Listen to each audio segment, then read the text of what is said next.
Entrepreneurship starts as the vision only you can see. The real magic happens when you find people who can see it too.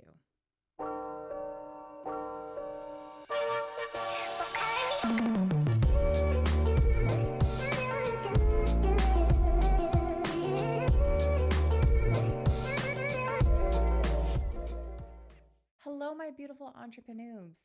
My name is Tabitha Bear, and this is A Hot Mess Builds an Empire. I warn you, and I give you tons of warnings because I do it at the beginning of every single video, that I have absolutely no idea what it is that I'm doing. I truly don't. I have no idea what it is that I'm doing, but I'm doing it with the energy of someone who is tripped and is making a career out of the fall. Entrepreneurship begins as a vision that no one else fully understands yet. You can have friends and family who are super supportive, and that's amazing. That's fantastic. Hold on to that. But it doesn't necessarily mean that they get it. You have this unique blend of ambition and vision and chaos. And the early work is really heavy to carry because you're doing it alone. And this episode is going to address that loneliness is not a flaw. You're not doing anything wrong. It unfortunately is just sort of a natural step in creative leadership. There is a very unique emotional toll that comes with being an entrepreneur, especially at the beginning. And it sometimes feels like you're working in a vacuum and there's no one else there for you to turn to and just say, hey, does this make sense? You shoulder absolutely every single role that there is. You are the CEO, the strategist, the visionary, operations, marketing, content creation, emotional firefighter. And your brain starts to crave people who speak your language and share your ambition. And all of this can create a unique type of emotional fatigue. And it's not from the workload, it's from the isolation. There is this magic in finding your people and in being understood and not having to justify your crazy creative process and over explain something and have to sit there and just go like, no, hear me out on this really grandiose idea that I have. Like, other creators and entrepreneurs have their own grandiose ideas and crazy storytelling processes, and they get it. You don't have to over explain. I promise you don't. There is something so beautiful at somebody not flinching at your big ideas and chaos. And there is this amazing relief when you can be you at your natural frequency and be understood. I want to talk about the difference between proximity friends and entrepreneurial allies because there is a difference, and one is not better than the other. They're just different. They're in different lanes on different highways, right? Your proximity friends are cheering you from the sidelines. They love you deeply, but they don't understand entrepreneurship.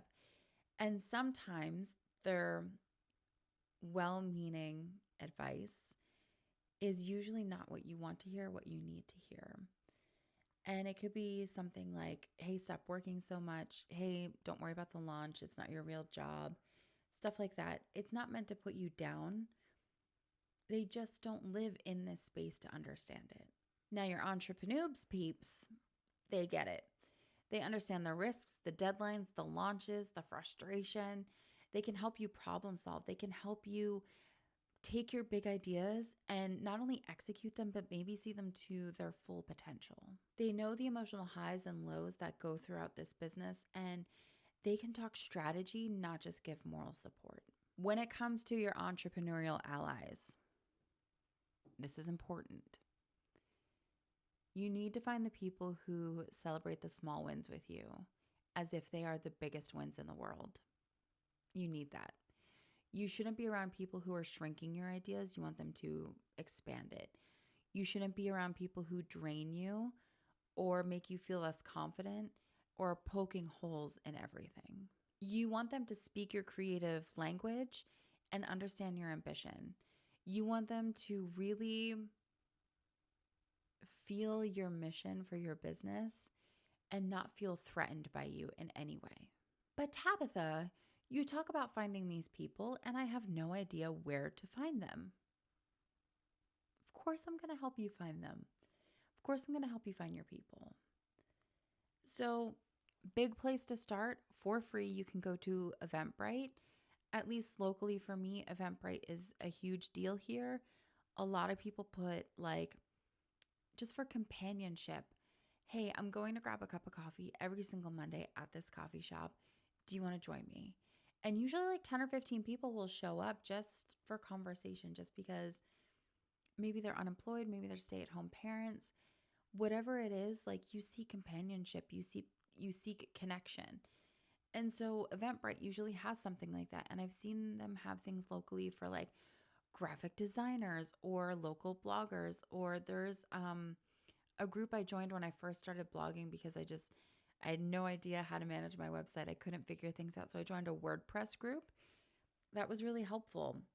Were people my people there? Not entirely, but we had something in common, and I started to take things away from like, here are the people that I want to be around kind of thing. Another good place to find people, and this is where it gets pricey, is conventions and conferences. So I have gone to multiple types over the years, and I have found a person to be part of my inner circle in like every single convention. So I've gone to podcasting conventions, travel con, book conventions, Comic Cons. Can you tell I'm a bit of a nerd? And like financial conventions. And I'd love to go to South by Southwest to just kind of see what that's like. And I'd love to go to VideoCon. Haven't been to those yet. But you start to find your people in these places where you have a shared interest.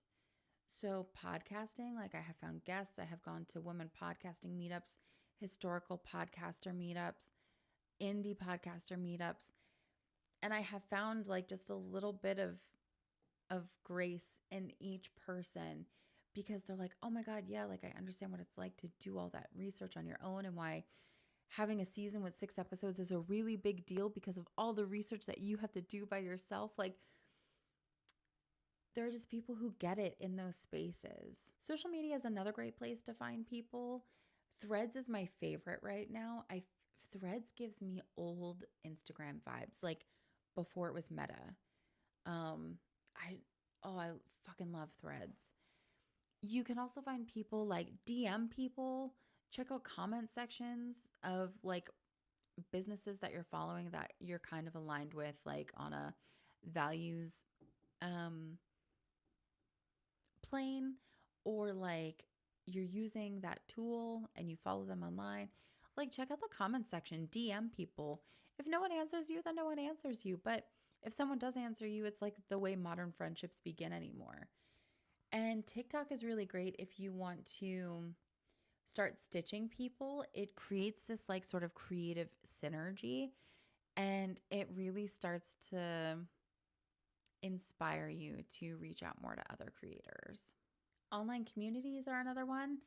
And I mean like Facebook groups, Slack groups, Discord, Circle groups, and Circle like the app Circle, not like a circle. Yeah, just finding those online communities.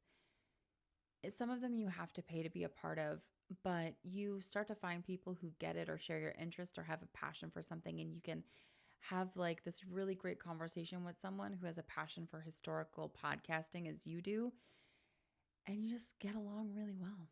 Courses, workshops, and masterminds. Oh, this is where it's at, because people are paying to be there to learn specific things from specific people, and you really find your people there because you're all there for very similar reasons. You've all invested your time and money into a person or a company to learn specific tools, to use those tools for your business or use them for your job that you're at. And you really start to connect with people in more of those niche atmospheres. For my podcasters out there, network to guest on other podcasts. Like, I put out a thread a couple weeks ago that was something along the lines of like, hey, I'm looking to guest on somebody's podcast. If you talk about women's history, mental health, and something else, then let me know. And so many people reached out to me and were like, would love to have you on. And I got like so many emails to connect with people. And it's it's just really amazing how quickly it happens in podcasting for you to guest and connect with someone and collaborate. So if you're into podcasting or you want to guest if you want to guest on a podcast, Threads, reach out. You will find people immediately. Go to the comment section of your favorite creators, like the top 3 favorite of you, and check out the thoughtful comments that are being left, because that's where you may find someone you would have a really great conversation with and potentially start like a really great online friendship with. It's a good place to go. There is such a joy in finding your people, because you don't have to shrink your ideas or yourself to make it more digestible and palatable for others. They get it, right? Like they understand what it is that you're saying and doing. Your ideas no longer feel heavy because somebody else is helping you carry them. You definitely feel less alone and more aligned.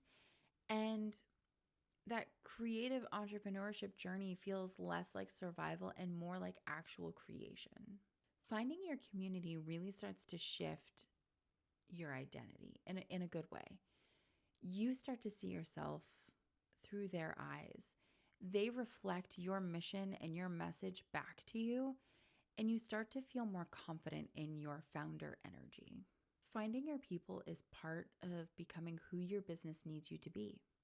Building an empire alone is noble, but building it with people who understand your unhinged brilliance, that's powerful.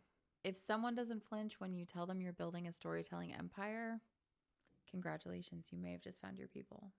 Thank you so much for joining me in this episode. Like the video, please subscribe, stick around. Let me know where it is that you're finding your fellow entrepreneurs out there.